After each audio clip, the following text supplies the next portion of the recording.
Sa isang baryo sa bundok, may bahagi ng kagubatan na mahigpit na ipinagbabawal pasukin, lalo na tuwing gabi. Ayon sa matatanda, may nakatira raw doon na pamilya na matagal nang nawala, pero patuloy pa ring nag-iral ang kanilang presensya sa gubat na iyon. Isang gabi, 3 kabataan ang naghamon ng tapang at pinasok ang gubat. Habang naglalakad, nakarinig sila ng mga sigaw at halakhak na parang galing sa isang malaking salu-salo. Amoy na amoy din nila ang nilulutong karne sa hangin. Sinundan nila ang amoy hanggang sa makarating sila sa isang lumang kubo. Doon, tumambad sa kanila ang nakapangingilabot na tanawin, isang hapagkainan na puno ng karne. Ngunit hindi karne ng hayop, kundi pira-pirasong parte ng tao. Sa gitna ng mesa, may nakaupong mag-anak, maputla, butot balat, at mga matang tila gutom na gutom.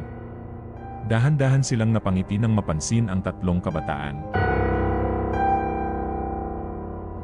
At bago pa sila makatakbo, narinig nila ang sabay-sabay na bulong, "May bago tayong ulam," at hinabol sila ng isa sa mga ito.